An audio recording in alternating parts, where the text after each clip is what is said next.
오늘 이 사도행전 말씀을 이제 쭉 다시 한번 아침에도 봤는데, 많은 이 교회나 많은 기독교인들이 사도행전 29장을 쓴다고들 하십니다. 아직까지 이 성경 속에서 유일하게 현재 진행형으로 남아있는 부분이 사도행전이기 때문에 그럴 것이고, 또 한 가지는 이 사도행전은 곧 우리들 신앙 기독교인들의 이 삶의 이 발자취가 다 이 온전히 기록이 되고 남아있고, 또 앞으로 우리가 살아왔던 것뿐만 아니라 앞으로 나가야 될 모든 것도 기록을 해야 되는 그러한 부분이기 때문에 사도행전 29장을 쓴다고 그렇게 말씀들 하십니다. 그러나 사도행전 29장을 쓰기 위해서는 사도행전 1장이 있어야 되고 2장과 3장, 5장, 6장, 10장, 28장까지의 그 과정이 반드시 선행이 돼야지만 사도행전 29장을 쓸 수 있는 것이 아니겠습니까? 분명히 이 징검다리를 건너갈 때 그 가운데 한 두어 개가 빠지게 되면 그 다음으로 진행할 수 없듯이 29장을 쓰기 위해서는 사도행전 그 지난 모든 과정이 반드시 선행이 돼야 되고, 그렇게 해야지만 쓸 수 있고, 그것이 없으면 쓸 수도 없을 뿐만 아니라 써서도 안 된다고 생각합니다. 그런데 오늘 사도행전 10장도 사도행전 29장을 쓰기 위해서 반드시 거쳐가야 할 그러한 이 과정 중에 하나라고 저는 믿습니다. 오늘 이 말씀을 아주 참 아름답게 봉독을 해주셔서 참 은혜가 됐는데, 9장부터 먼저 이 시작을 돼야 될 그런 단락인데, 이 베드로가 9장 32절부터 시작을 하게 되면 그때 베드로가 사방으로 두루 다니다가 루다에 사는 성도들에게도 내려갔더니라는 말씀으로 시작이 됩니다.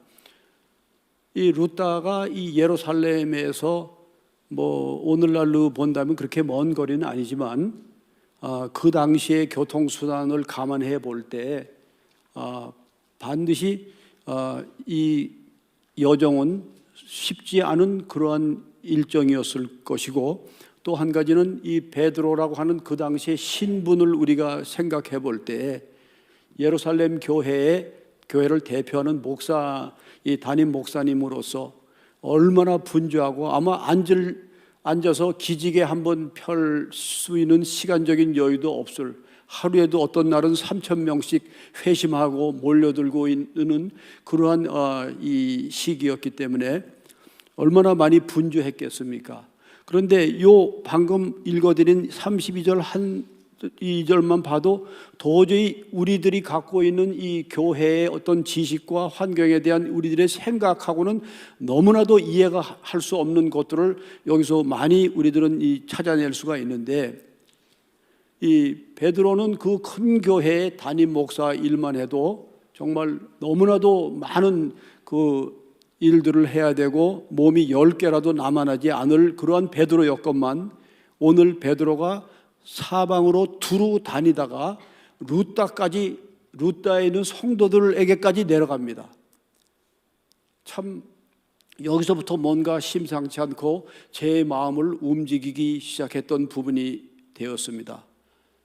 그리고 이제 또 읽으면서 나오겠지만, 요즘 같으면 이 담임 목사님이 출동할 즈음 되면 부목사님이나 아니면 전도사님이나 이런 같이 동행하는 분들도 항상 있었을 것인데, 이 당시에는 이 베드로라고 하는 분이 거기에 갈 때 그렇게 주변에 많은 넉넉한 동행자가 있었다는 그 느낌을 주지 않습니다. 그래서 거기에 왜 내려갔느냐를 33절에 애니아라고 하는 사람을 만나서 그는 중풍병으로 침상에 누운 지 8해가 될 때 베드로가 이르되 애니아야, 예수 그리스도께서 너를 낫게 하시니까 일어나라라고 선포합니다.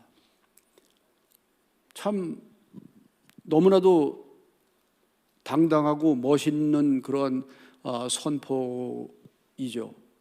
그래서 그 사람이 이제 일어났고, 또 거기서 이제 루따뿐만 아니라 샤론이라고 하는 그 주변에 있는 사람들도 다 그 소식을 듣고 주님께 돌아오는 역사가 있다고 했습니다. 근데 거기서 이 일 하나만 하고서도 다시 베드로는 본 교회로 돌아올 수도 있는데, 거기서 이것은 하나의 사역의 첫 시작이었을 뿐이었습니다. 근데 제가 미리 참지 못하고 말씀드리는 것은 이때 그 베드로가 루따로 가게 된 그 시발점이 우리 복음사의 어마어마한 그러한 역사의 시발점이 된다는 사실을 먼저 말씀드리고 싶습니다. 이 하나님의 종이 내가 섬기고 있는 이 바운더리를 떠나서 타 지경에 가서 예수 그리스도의 이름으로 선포할 수 있다는 그것이 의미심장하지 않습니까?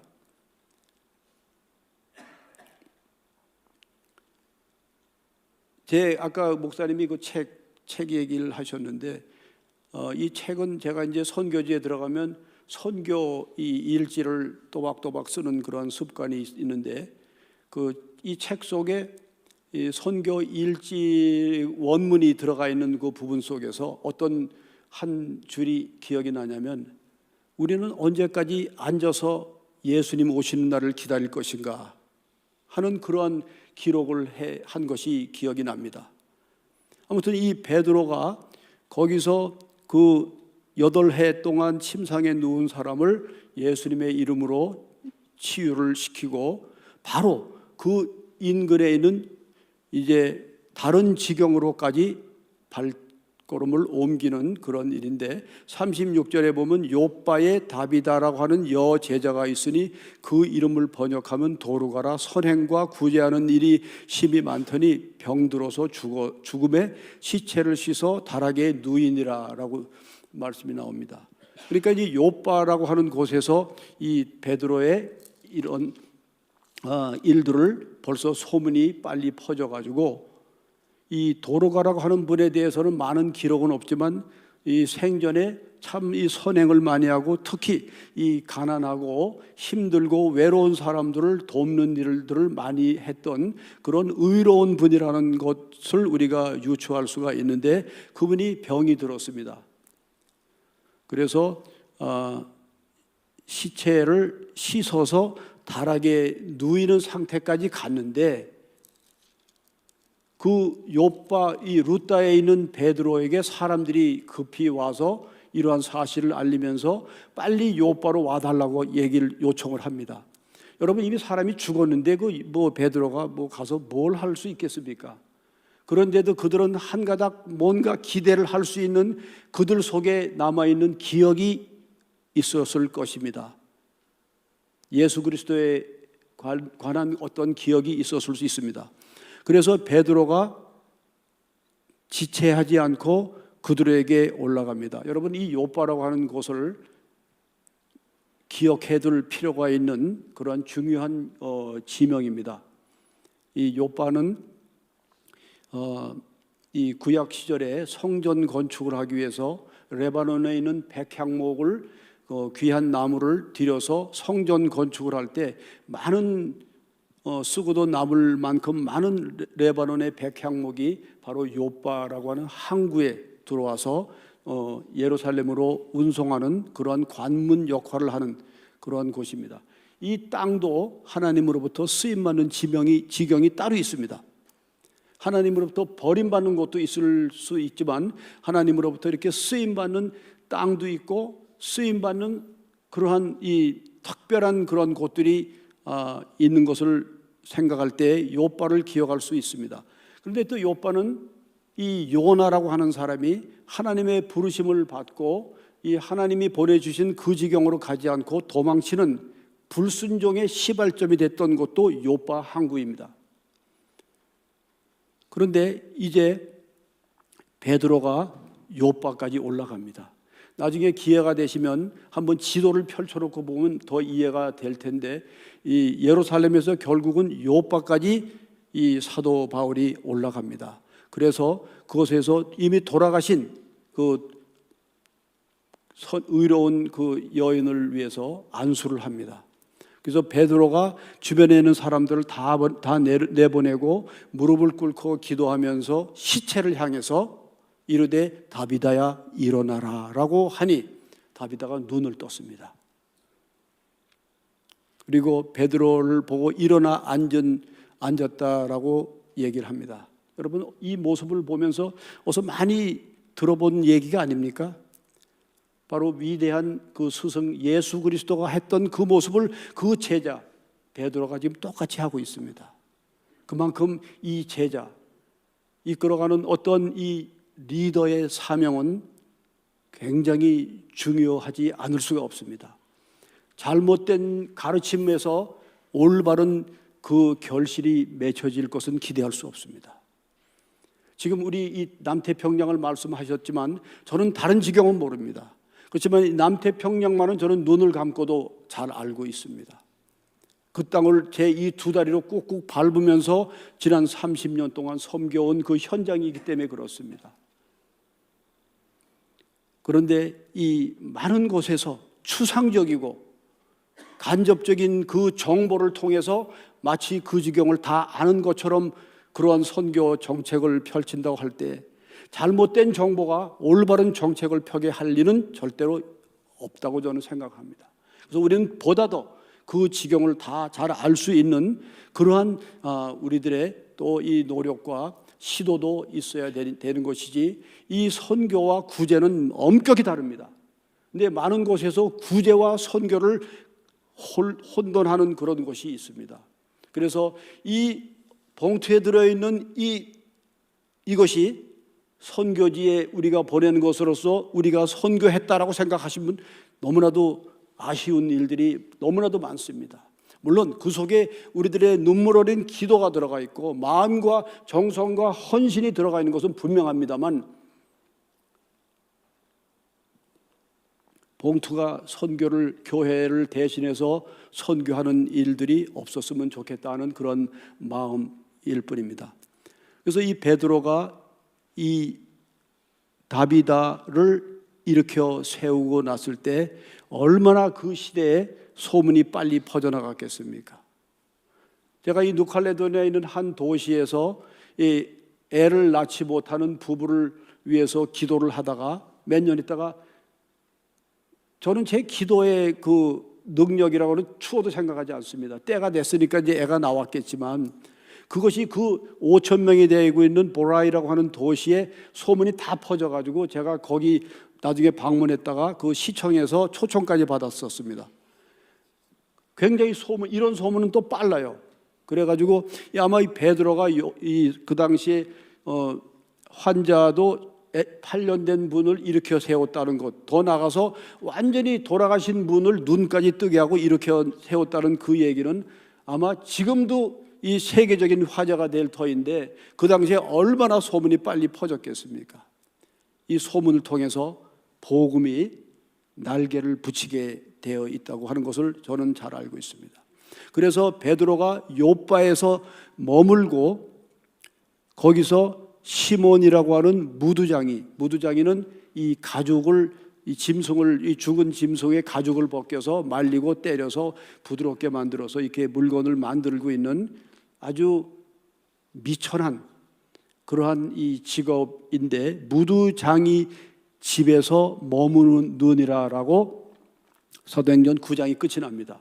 그리고 아까 읽어주신 10장의 이제 말씀의 사건이 바로 이 가죽을 만들고 있는 그 집에서 일어난 그 한 사건인데, 이 사건은 이 복음사에서 정말 놀라운 그런 사건이 아닐 수가 없고, 이 사건에서 들려오는 주님의 음성은 2000년이 지난 오늘까지도 우리들의 귓전을 두들기고 있고 우리들을 흔들고 있는, 보이지 않는 주님의 그러한 이 역사의 손길이라고 해도 저는 조금도 부족하지 않다고 생각합니다.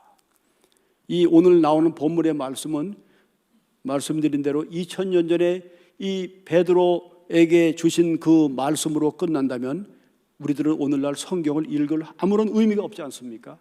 이 성경책에 있는 말씀은 그 시절 과거에 기록이 된 것은 분명하지만 항상 성경 말씀은 at presence입니다. 항상 오늘 우리들을 향해서 항상 이것은 현재형으로서 우리들에게 다가왔기 때문에 우리들은 역사를 공부하는 사람들이 아닙니다. 특히 이스라엘의 역사를 공부할 그런 의미가 없습니다. 하나님의 말씀을 보는 것이지 이것은 이스라엘의 역사의 차원은 아니라고 저는 생각을 합니다. 베드로가 이제 요빠 시몬의 무두장이 집에서 머뭅니다. 며칠을 머뭅니다. 이것만 해도 얼마나 우리들의 상식으로 이해할 수 없고 궁금한 일들이 여기서 우리가 생각해낼 수 있겠습니까? 말씀드린 대로 예루살렘이라고 하는 그 초대형교의 담임 목사님입니다. 담임 목사님이 요빠라고 하는 그 먼 고장, 여기서 오클랜드 가기보다도 더 멀 수도 있는 그 요빠까지 왔는데 거기서 멋진 어떤 이 모텔이나 호텔에서 거기서 이제 조금 얼마 전에 죽은 사람까지 살리고 온 그런 아주 위대한 종이 요빠까지 올라왔는데 해필이면 이분이 그런 좋은 집에 묵지 못하고 좋은 음식과 그런 대접도 받지 못하고 냄새가 나고 파리가 있고 그런 악취가 끓고 그 요빠는 그 날씨가 얼마나 더운 그런 데다 보니까 아주 불결하게 짝이 없는 그런 것일 뿐만 아니라 그 시몬이라고 하는 그 요빠의 무두장이는 분명히 유대인입니다. 그렇지만 유대인으로서 가장 미천한, 유대인들이 경멸하는 그러한 이 죽은 짐승의 가죽을 만지는 그런 직업을 하는 그 집에 간다는 것은 정말 이것은 납득도 되지도 않고 납득하고 싶지도 않은 그런 부분이 될 수도 있지만 우리가 여기서 이 하나님의 그 미세하고 오묘한 섭리를 이제 느끼게 될 수 있는 그러한 또 이 그런 키가 될 것이라고 저는 생각을 합니다. 그곳에서 이제 베드로가 지내는 동안에 아까 나왔던 그 말씀처럼 베드로가 아까 몇 절이었었죠? 10장? 눈이 아른거려가지고 잘 안 보입니다.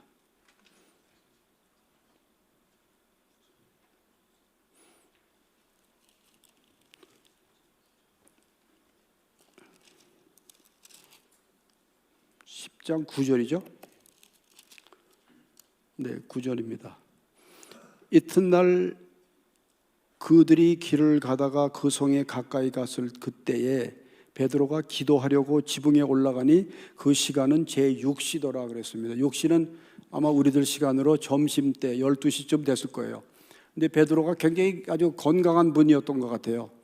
그러니까 이 12시쯤 됐는데 배가 너무 고파가지고 시장에서 먹고자 하며 사람들이 이제 준비할 때 이제 올라갑니다. 그쪽 이스라엘 그쪽 지방에 가시게 되면 알지만 지붕이 뭐 이렇게 우리처럼 이렇게 뾰족한 지붕이 아니라 평평한 슬라브 형태들이 많기 때문에 그 지붕 위에서도 많이 활동도를 하는 그러한 건축 구조들인 것도 저도 가서 확인도 했습니다만 거기에 이제 올라가서 이제 밥을 주인이 만들어 주는 그 시간 동안에 기도하려고 올라갑니다.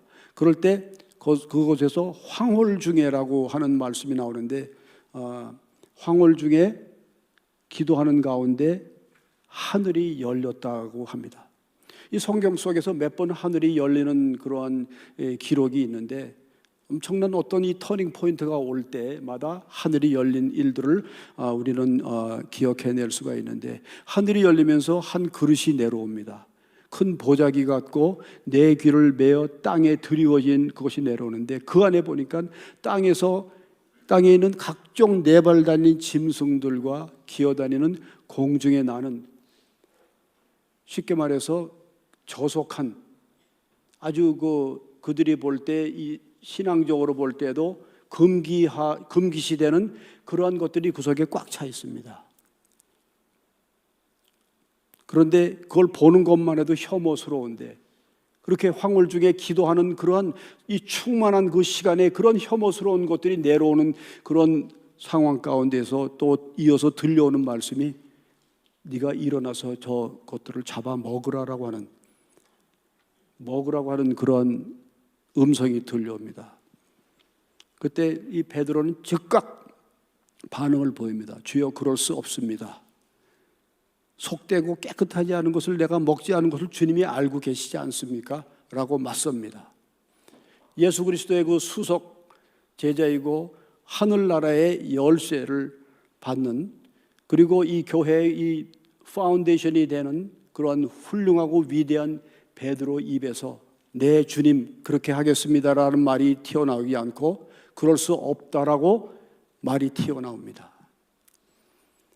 여기서 우리가 이 베드로는 분명히 죽은 사람까지 살리는 그러한 성령님의 충만한 그런, 아까 찬송도 그런 성령님의 권능이 나의 권능이 되기를 소원한다는 찬송이 얼핏 복음성에 나오는 걸 봤는데, 분명히 성령님의 그러한 위대한 권능을 갖고 체험한 사람 입에서 나오는 소리는 성령님 충만한 소리가 아닌 소리가 튀어나왔습니다.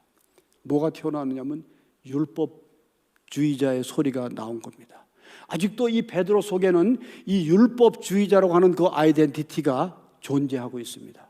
그런데 여러분, 이 율법주의가 얼마나 이 복음을 맞서고 방해하는 그러한 일들인가를 여러분들은 이미 잘 알고 계실 겁니다.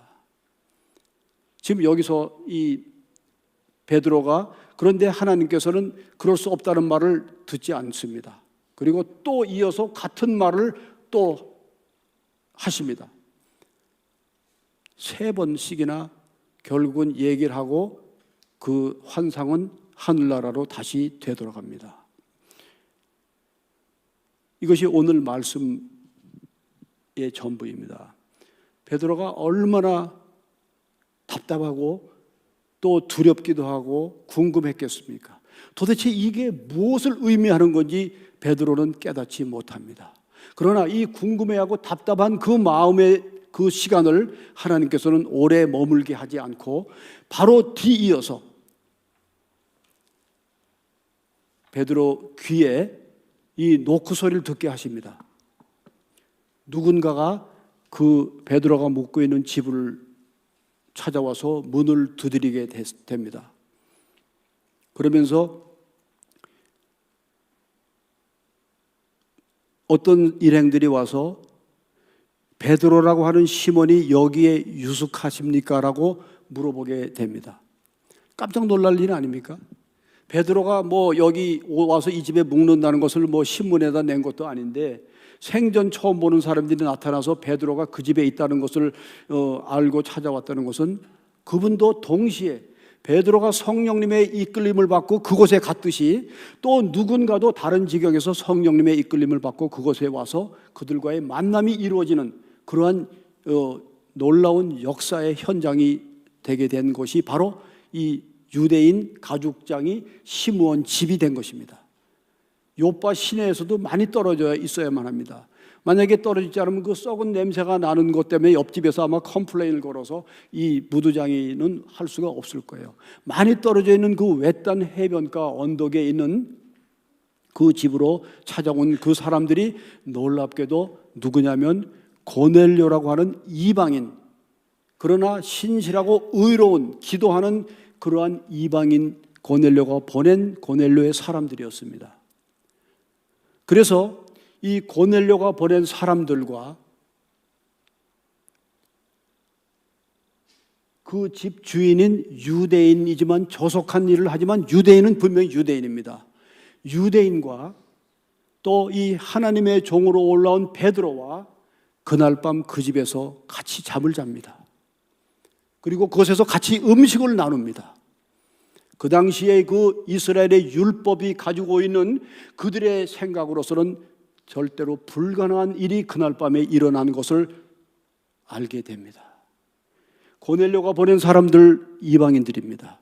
이방인과 유대인과 같은 집에서 같이 음식을 먹고 같이 교제를 나누고 같이 그곳에서 잠을 자는 역사를 여러분 상상해 볼 수 있습니까? 하나님이 무엇을 원하고 계시는지 우리들은 여기서부터 깨닫는 것이 있지 않겠습니까? 그날 밤 그곳에서는 가죽장수 썩은 냄새가 나는 그 유대인 집, 그 집에 그날 밤에는 성령님이 역사하셨고 주님께서 기뻐하시고 주님께서 그토록 갈망하시고 원하시는 이 지상의 가장 편만하고 가장 공의로운 예배가 드려졌고, 그곳에 있는 사람은 이방인이든 유대인이든 모두 다 한 사람의 주님을 찬양하고 예배드리는 예배자로서 공평하게 높낮이도 없고 신분의 귀천도 없이 그곳에서 예수 그리스도만을 찬양하는 그 밤이 되었을 것입니다. 벌써 그곳에서 이 땅에서 이루어진 천국의 역사를 우리들은 모형을 느낄 수 있게 될 겁니다. 수년 전 제가 섬기는 그 멜라네시아의 이제 한 섬 부락으로 진입을 했습니다. 그런데 그곳을 저희들이 거의 지금 한 지경만 10년째 공략합니다. 그런데 그 부락에 들어가기 8개월 전에 저는 그곳에서 아주 멋지게 아주 대참패를 당하고 눈물을 머금고 그 부락에서 도망쳐 나왔던 그 기억을 8개월 동안 가슴에 품고 목에서 피가 나도록 기도하면서 기다려왔던 그날이 바로 그날이었습니다.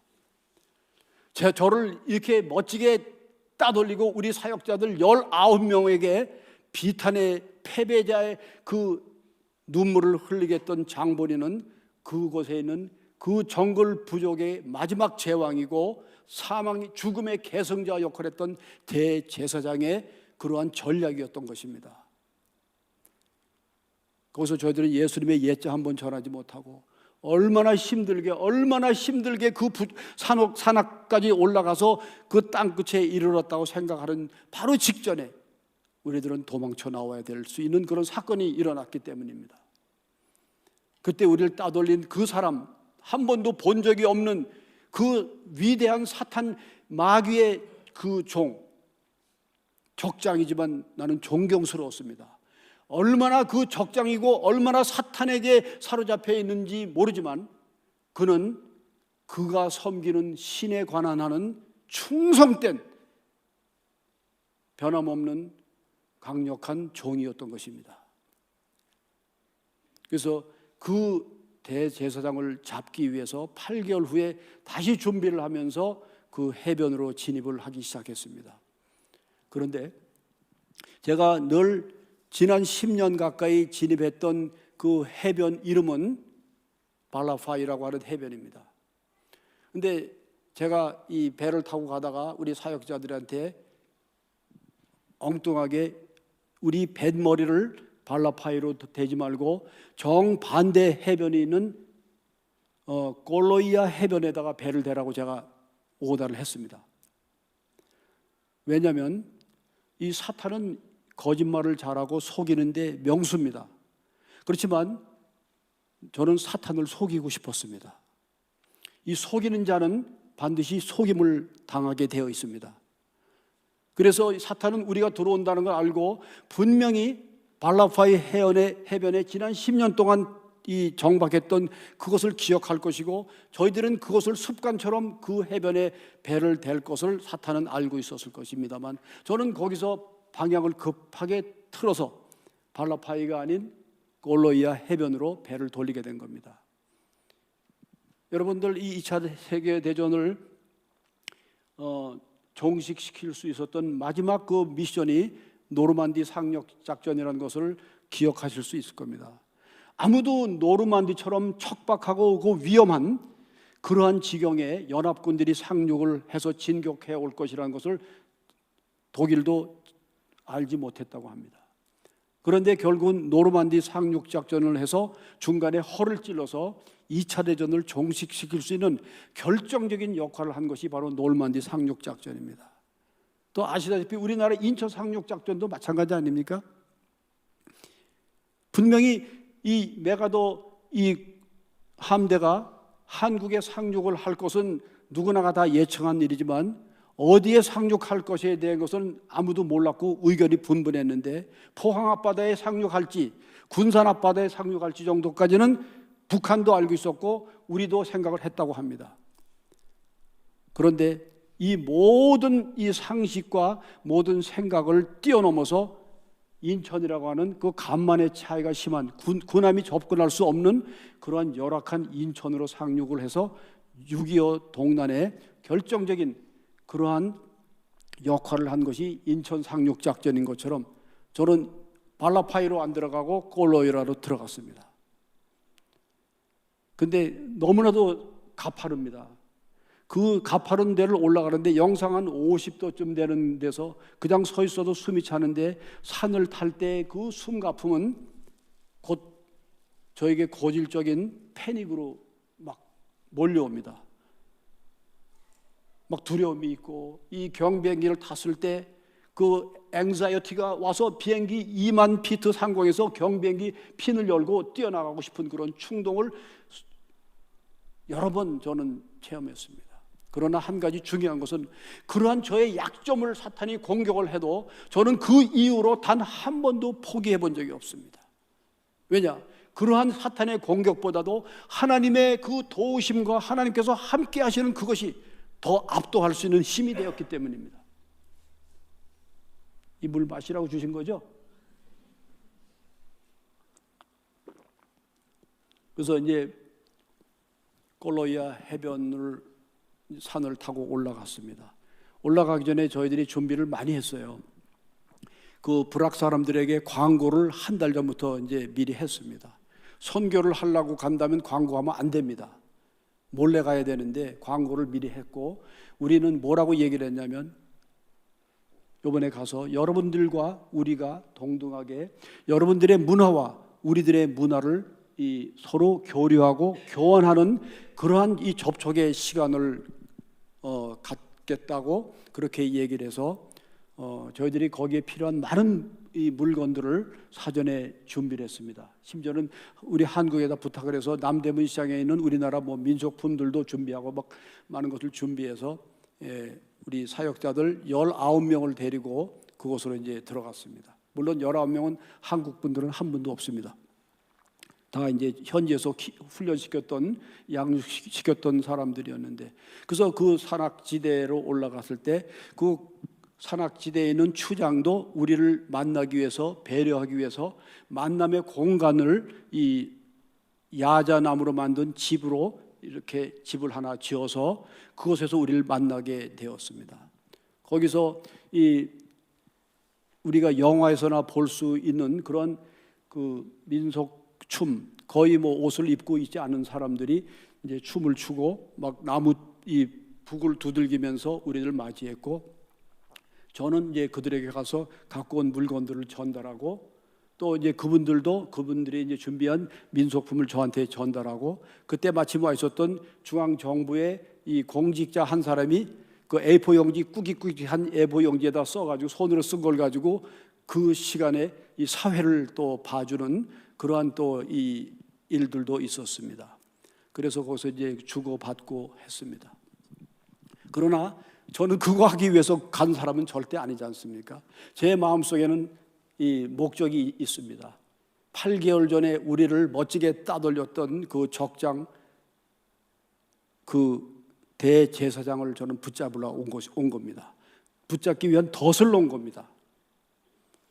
그런데 우리 사역자들이 저한테 뛰어와서 그런 민속 대잔치를 한다면 소문을 듣고 여기저기서 많이 이제 몰려들기 때문에 저는 거기서 이제 그 대제사장을 잡으려고 마음을 먹었는데 우리 사역자들이 오더니 그 제사장이 와 있다는 겁니다. 오에라고 하는 이름을 가진 사람인데 근데 제 영적인 코에 냄새가 조금도 안 나는 거예요.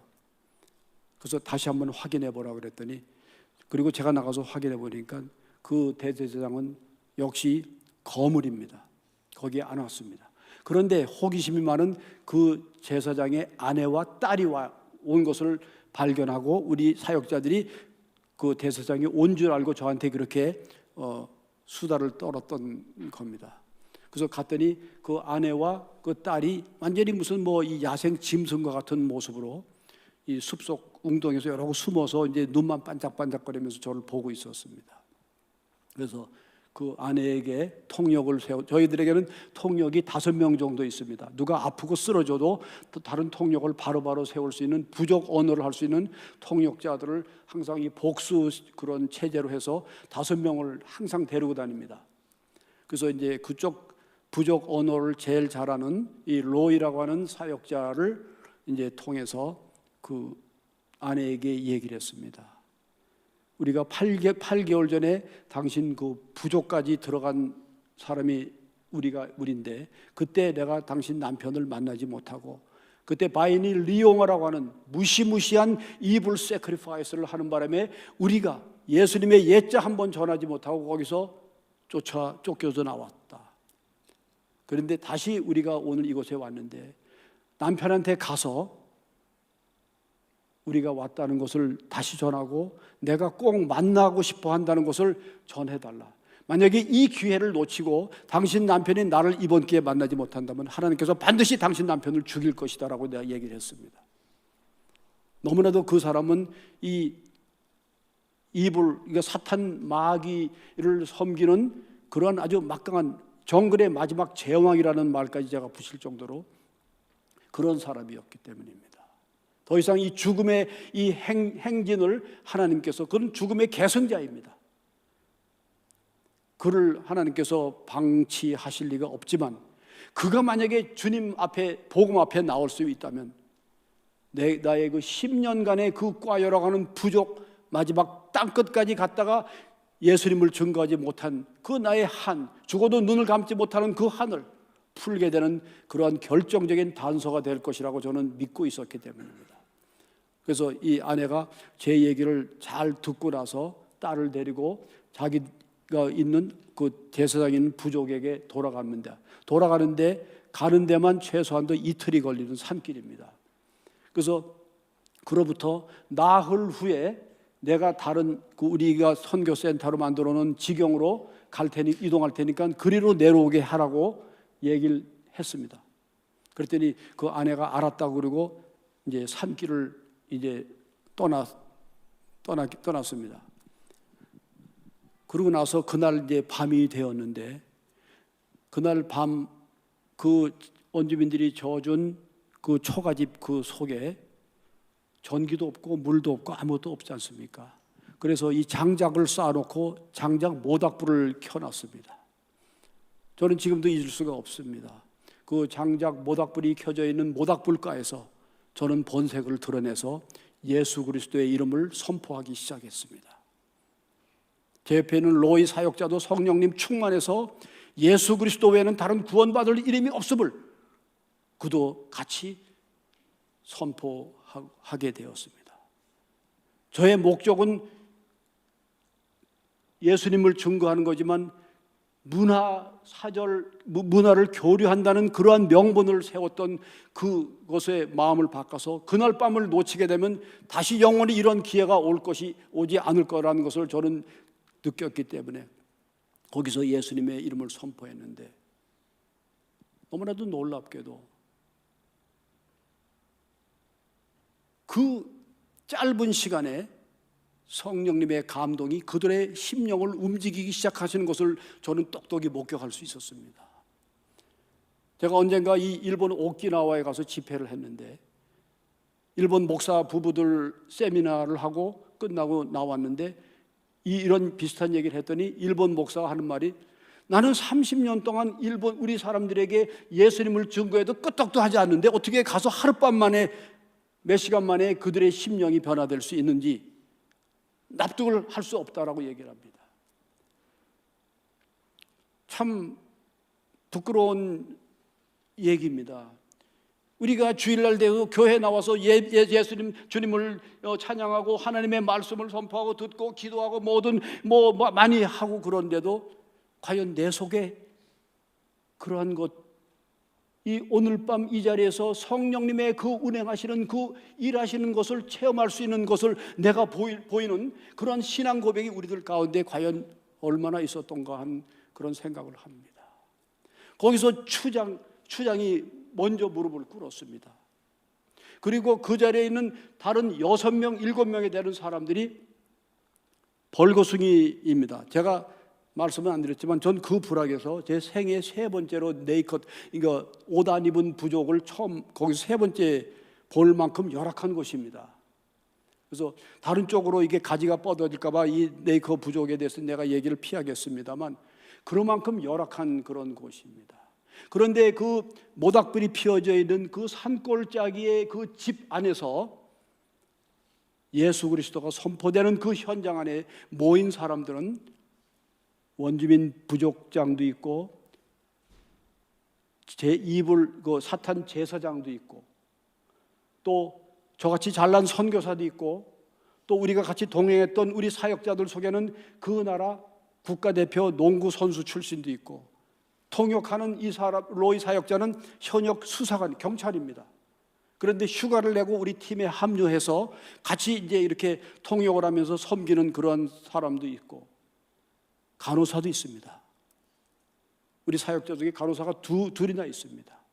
그리고 그 예배에 참석한 제사장과 또 추장과 또 야만인들로 불리워지는 사람들과 여러 이 유학의 사람들이 그날 밤 모닥불가에 모였습니다. 그리고 그곳에 예수 그리스도의 이름이 선포되었습니다. 지상에서 가장 편만하고 가장 공의롭고 하나님께서 원하시는 예배가 그곳에서 모닥불가에서 이루어지는 역사가 있었습니다. 그곳에서 우리가 아침에 일어나서 잘 때까지 마음속에 열망하는 진정한 행복을 저는 그곳에서 볼 수 있었습니다.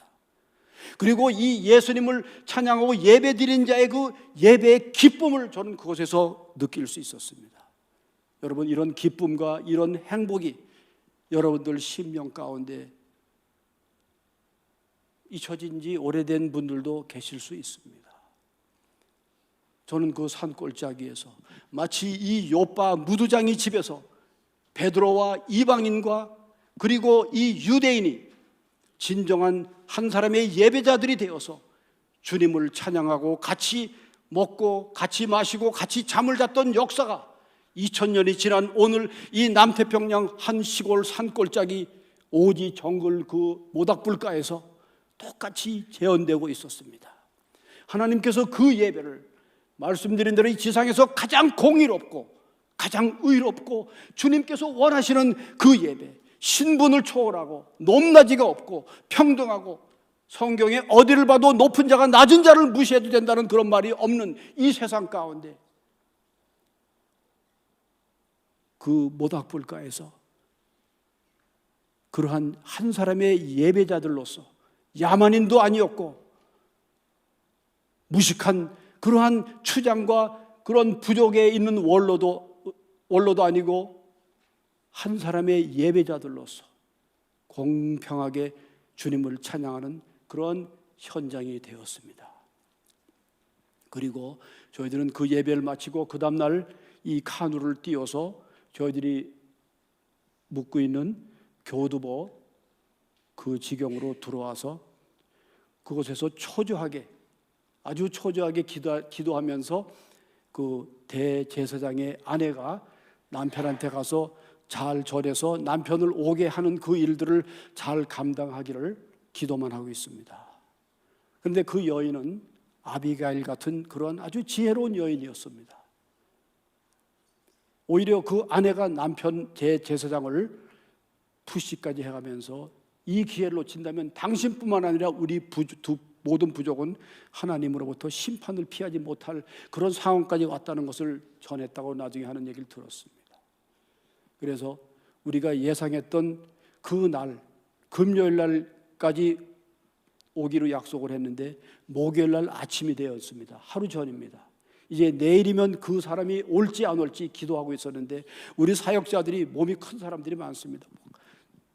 땅을 진동하면서 달려와서 허겁지겁 제 숙소로 뛰어와서 오에아가 왔다는 그 이야기를 전했습니다.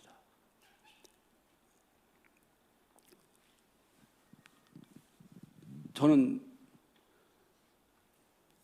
다 진정을 시키고 뭐 물론 이 반바지에서 이제 긴 바지 입었지만 그 바지가 그것이죠. 근데 티사스도 좀 있고 머리도 빗으로 좀 단장하고 그 대제사장을 이제 만나기 위해서 이제 나갔습니다. 그럴 때는 저 오솔길에서 걸어오는 그 제사장을 이제 볼 수 있었습니다. 근데 깜짝 놀랐어요. 그 곁에 수행원이 한 명도 없습니다. 이 사람은 제사장 중에서도 대제사장입니다. 이 정글의 제왕이라고 제가 말씀드렸지 않습니까? 그 정도의 높은 신분이라고 하는 그 사람입니다.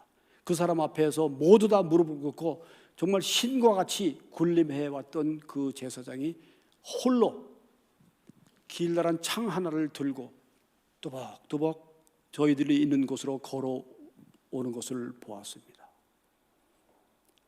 가까이 왔을 때 그의 눈빛을 보는 순간 제가 한 두 발자국 정도 뒤로 물러설 정도로 눈에서 뿜어대는 그 빛은 사람의 눈 같지가 않았습니다. 아주 예리한 정글 속에 있는 맹수에서나 볼 수 있을 만한 그러한 눈빛을 가졌는데 눈이 움푹 파져서 속에 푹 들어가 있고 마른 것은 저보다 더 말랐더라고요. 그런 사람이 다가오는데 저를 보는데 너무나도 저는 첫 마디가 거물이다라는 생각이 들었습니다. 그래서 그분과 이 세기의 단판이 거기서 일어났습니다.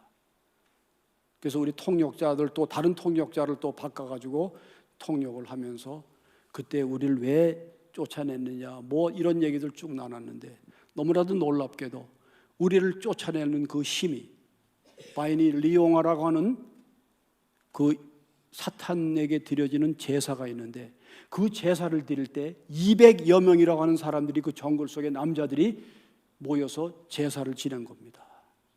영적인 전투입니다. 그 힘에 저희들이 밀렸습니다. 그리고 저는 그 밀려서 나오는 그 불악, 그 도망쳐서 나오는 불악 한 모퉁이에서 너무나도 안타까워서 눈물을 흘리려고 했지만 저희들이 며칠 동안 물도 제대로 못 먹었기 때문에 오줌 한 방울 안 나갔습니다. 그런데 눈에서는 눈물이 나오는 것을 확인했습니다. 그런데 이 눈물은 나 이호수아나 우리들 사역자의 눈물이 아니었습니다. 이 죽어가는 영혼들을 향해서 이 시대가 침묵하는 것을 안타깝게 여기는 예수 그리스도의 눈물을 난 땅끝에서 보았습니다. 여러분, 오늘 교회에 왜 오셨습니까? 예수 그리스도의 이름을 왜 부르십니까? 주님께 여쭤봤습니다. 주님, 그렇게 눈물까지 흘리실 정도로 안타까우셨다면 왜 진작 우리들 마음에 감동을 주셔서 잠잘 수 없고 우리 견딜 수 없는 마음을 주셔서 이 주님을 모르는 백성들에게 주님을 전하게 하는 일을 왜 감당하게 하지 않으셨습니까? 라고 주님께 말씀드렸더니 주님께서는 이미 나는 너희들에게 가라고 말씀하지 않았느냐. 마태복음 24장은 뭐고 오늘 우리가 말씀했던 사도행전 1장은 어디에 가 있는 것입니까? 사도행전 1장에 나오는 말씀이나 주님의 지상명령은 없이 우리가 오늘날 사도행전 29장을 쓴다는 것은 모순입니다. 순종이 있어야 합니다. 주님의 말씀 앞에 순종이 있어야만 합니다. 여러분, 예수 그리스도는 파트타임 예수 그리스도가 아닙니다. 파트타임 예수 그리스도를 만들면 안 됩니다. 오늘이 주일이죠. 오늘 주일이 왔는데 내일은 무슨 날일까요? 내일은 그냥 먼데이입니까? 먼데이. 우리 원주민들에게도 제가 늘 설교할 때 그렇습니다. 예수 그리스도는 풀타임이다. 근데 우리는 예수 그리스도를 파트타임의 예수 그리스도로 우리는 만들며 살아오지 않은 것인가? 그곳에서 오에라고 하는 그 사람이 바이니 리용어라고 하는 제사를 지내는데 그건 국가의 재난 상태가 있지 않으면 제사장이 발동할 수 없는 계엄령과 같은 영적인 계엄령과 같은 것을 그들은 펼친 거예요. 우리가 왔다는 것은 그들에게는 절대적인 위기였기 때문에 아무도 그 계엄령을 한번 선포가 되면 막을 수가 없습니다. 그런데 막을 수 있는 딱 하나의 방법이 있었어요. 바이니 수웅아라고 하는 또 하나의 영적인 제사가 있는데, 아직까지 써보지도 못한 전설적인 바이니 수웅아라고 하는 그것만이 이 바이니 리옹아를 막을 수 있습니다. 그런데 여러분, 너무나도 놀랍게도 그 산 부족에 들어가기 전에 우리 불악에 있는 모인 현지 사역자들이 저에게 이름을 줘줬어요. 그 이름이 뭔지 아세요? 바이니 수웅아입니다. 바이니 리옹아라고 하는 말을 듣기 일주일 전에 부족 원주민들에게 하나님께서 그것을 물리칠 수 있는 유일한 이름, 바이니 수웅아라고 하는 이름을 저는 이미 받았다는 사실을 몰랐던 겁니다. 그래서 아까 그 책 얘기를 했는데, 이 책 제목이 바이니 수웅아인데, 바이니 수웅아는 거룩한 희생이라는 뜻이에요. 그래서 저는 그 이름을 받고 내가 과연 이 꼬여 부족에게 언제나 거룩한 희생이 될 수 있을 것인가. 나는 희생의 의미를 압니다. 우리들에게는 하나밖에 없는 목숨이지만, 물론 다른 희생의 방법도 있지만 우리는 예수님이 가르쳐 주신 유일한 십자가의 희생을 잊을 수가 없지 않습니까? 저는 오늘 아침에도 기도드리면서 주님 십자가 감사합니다. 저는 십자가가 너무나도 감사해요. 십자가 없었으면 저는 아무것도, 아마 저는 이 세상에서 방황하다 언제 죽었는지 모르는 그러한 비참한 인생을 살았을 텐데, 십자가로 인해서, 거기서 흘리신 그 보혈로 인해서 제가 이렇게 살아서 주님이 가신 그 길을 나의 길로 고백할 수 있었고, 주 예수 그리스도 외에는 다른 구원받을 이름이 없다는 것을 목청껏 선포할 수 있는 그러한 이 삶을 살 수 있게 된 겁니다. 근데 이건 저 혼자만이 해야 될 일이 아니라, 오늘 이 자리에서 예수 그리스도를 우리들의 구세주라고 고백하는 모든 이들의 그러한 고백이 될 줄 저는 믿습니다. 그렇게 돼야 됩니다. 제가 이 해밀턴의 선교사 파송을 받는 심정으로 왔다는 그 말씀을 조금 이해할 수 있을 겁니다. 이거는 조금 다른 얘기 같지만 2-3개월 전에 일본에 가서 집회를 할 때 저는 이런 메시지를 전했어요. 일본 교회는 참 하나님 섬기는데 아주 레이지하다고 그랬어요. 정말 하나님의 말씀에 반응하고 순종하는데 너무너무 게으르고 느린 거예요. 다들 놀라죠. 그러나 나는 증거를 댈 수 있었어요. 일본 복음이 160년, 170년이 된 동안에 오늘날 일본의 이 개신교의 이 복음률은 0.1%도 채 안 되는 그러한 결실이 있어요. 150년이 넘는 시절 동안 일본 교회는 1%도 안 되는 기독교인을 만들어낸 겁니다. 그리고 단에서 내려왔더니 어느 장로님 한 분이 그 말씀을, 우리는 그런 얘기를 일본 교회로부터 들어본 적도 없지만 오늘 듣고 놀랐다. 그런데 한 가지만 물어보겠다 그럽니다. 나는 이제 뭘 물어볼지 이미 벌써 예측을 했습니다. 그러면서 한국 교회는 어떻습니까? 라고 물어봤습니다. 한국은 일본보다 교회가 더 많습니다. 그리고 한국은 일본보다 교인들이 더 많은, 훨씬 더 많습니다. 그런데 우리들 삶 가운데 드려지는 그 예수 그리스도의 그 복음의 순종 앞에는 나는 고개를 들지 못합니다.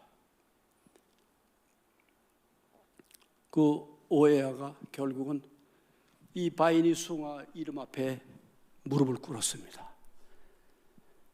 그 시간이 10년 동안 꽈요 부족과 치열한 우리 사역자들 둘을 잃었습니다. 여러분, 신문이나 매스컴에다가 발표한 그런 일이 아니기 때문에 크게 떠벌리지 않습니다. 27살 난 그 청년이 약혼자를 놔두고 내가 이 사역 정탐을 마치고 돌아와서 결혼하기로 했는데 그 약속을 지키지 못하고 약혼자에게 돌아오지 않고 천국으로 바로 간 그런 사건을 저는 잊을 수가 없습니다. 그런데 놀랍게도 이 순교의 피가 흐른 그 희생의 곳에서 구원의 역사의 꽃이 피기 시작하는 것을 나는 여러 번 보아왔습니다. 희생을 강요하는 것은 아닙니다. 강조받을 일도 아닙니다. 그렇지만 내가 예수 그리스도의 그 희생으로 인해서 내가 구원받은 백성이 됐다는 것이 내 가슴 속에서 살아있다면, 주님을 모르는 사람들을 지척에 두고 잠을 이룰 수 있겠습니까? 이것은 선교사만이 할 수 있는 말이 아니라고 저는 믿습니다. 예수 그리스도가 나의 구세주요, 예수 그리스도의 보혈로 내 죄악이 씻음을 받고 오늘 이제까지 죄악뿐만 아니라 앞으로 죽을 때까지 지을 죄까지도 미리 씻어주시고, 그리고 우리들에게 다시 오신다고 약속을 하고 떠나가신 그 주님, 그 주님을 그리워하고 주님을 사모하고 주님을 찬양하는 여러분들, 오늘 우리 저 성수 형제 내에서 찬양하는 걸 오래간만에 봤더니 그 모습이 똑같던데, 너무나도 아름다운 이 공동체 속에 들어와서 내가 마음의 기쁨을 그리고 소망을 가졌습니다. 그렇지만 여기 바로 이때가 너무 중요한 때입니다. 그렇기 때문에 주님께서 오늘 이 자리에 저를 파송시켜 주신 것이라고 저는 믿습니다. 오해가 무릎을 꿇었습니다. 꿇는 순간에요, 우리 주변에 있던 그 원주민들, 이 복음의 1세대, 2세대들이 하얀 옷들을 다 입고 준비해서 찬송을 불렀습니다. 시온을 향해서 가는 우리들 라고 하는 너무나도 감동적인, 나중에 기회 되면 그 원주민들이 부른 그 찬송을 한번 들려드리고 싶어요. 그래서 그날 마침 또 비가 내렸습니다. 성령의 단비가 내렸고, 거기서 무릎 꿇은 대제사장 그 머리 위에, 그 존엄한 머리 위에 I baptize you in the name of the Father and Son Jesus Christ and the Holy Spirit 하고, 마태복음 24장에서 가르쳐 주신 28장에서 가르쳐 주신 그 예수 그리스도가 가르쳐 주신 그것을 그대로 저는 그곳에 가서 실천했습니다. 이제 오늘 말씀을 이제 끝을 내겠습니다.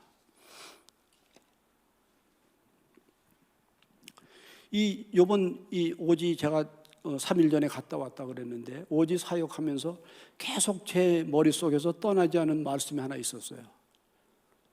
Obey is better than sacrifice. 너무 잘 알죠? 순종이 제사보다 낫다는 말씀입니다. 순종입니다. 여러분, 순종 없는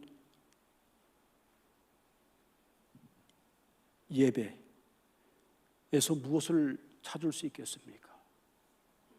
저는 이 코비드 기간 동안에 저희들도 고스란히 많은 이 어려움과 고통을 겪었고, 우리 사역자들이 오지에서 갇혀가지고 이 국경이 봉쇄되는 바람에 그곳에서 정말 굶어 죽지는 않는지 저는 노심초사하면서 지난 3년을 보내다가 이번에 다녀올 수 있었는데요, 굶어 죽지는 않았습니다만 그 아이들이 다리가 세 다리처럼, 그 어린 아이들이 10살, 8살 된 그 사역자들 자녀들이 완전히 새가 걸어가는, 학이 걸어가는 것처럼 다리가 뼈밖에 없는 것을 보고서 내가 참 엉엉 울었습니다.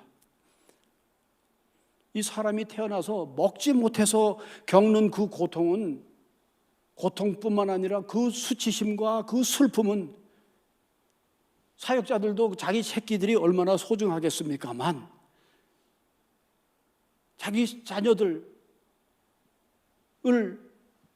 제대로 양육하지 못하는 아버지와 엄마의 그 심정을 그들은 뛰어넘어서 그 아픔과 슬픔을 주님을 모르는 그 자녀들에게 다시 되돌려주는 그 일들을 해오고 있는 숭고한, 그들은 배운 적도 없습니다. 신학교, MDB 그런 거 배운 적이 없는 사람들이지만 예수 그리스도를 사랑하는 마음, 예수 그리스도 앞에 온전히 순종하는 그 마음은 너무나도 숭고했습니다.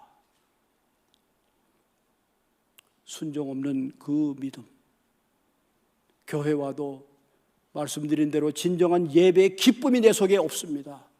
내 삶 가운데 진정한 행복도 없고, 우울하고 초조하고 이민 생활 가운데 있는 그 뭔가 불확실한 그 삶 가운데서 교회에 와서 내가 얻지 못하는 걸 가지고 교회 탓하고, 우리 다른 사람 탓하고, 그리고 집에 공허한 발걸음으로 집에 돌아와서 그 다음날 또 생존을 해서 살아가는 이러한 반복적인 신앙생활 가운데서 우리에게 무엇이 필요한 것인가를 우리는 다시 한번 생각해 봐야 되지 않겠습니까?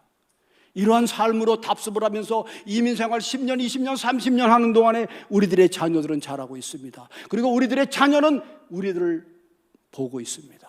그리고 우리를 배워가고 있습니다.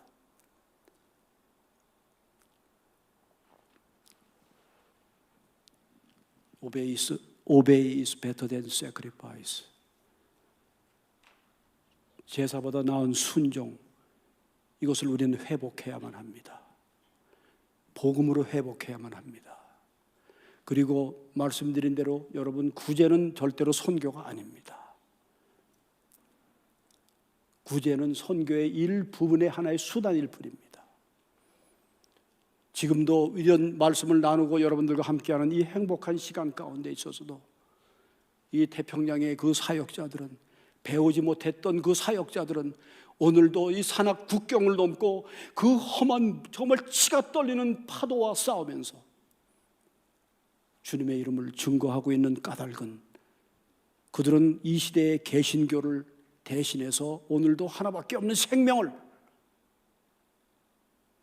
그 자녀들 하나 제대로 돌보지 못하는 그 부족한 부모이지만 오직 주님 앞에서 그들은 무엇을 내놓아야 될지를 입술이 아닌 그들의 삶을 통해서 고백하고 있는 바로 지금 태평양. 저는 3일 전에 왔지만 이제 또 가야만 합니다. 지난 25년 동안 그곳을 수도 없이 왕래했습니다. 파도가 두렵고, 저는 수영을 요만큼도 수영도 못하는 사람이에요. 물을 저는 어릴 때부터 물에 빠졌다가 살아난 적이 있어서 물만 보면 저는 경기를 일으키는 사람인데, 태평양 지금 섬을 다니면서 엔진 보트를 타고 구명조끼 하나 없이 다니는 그런 신세가 되고 말았습니다. 오늘 사랑하는 이 해밀턴 교회, 이 교우 여러분들을 만나게 해주신 주님을 찬양하면서 저의 입술이 여러분들의 마음에 감동을 줄 것은 추워도 기대하지 않습니다.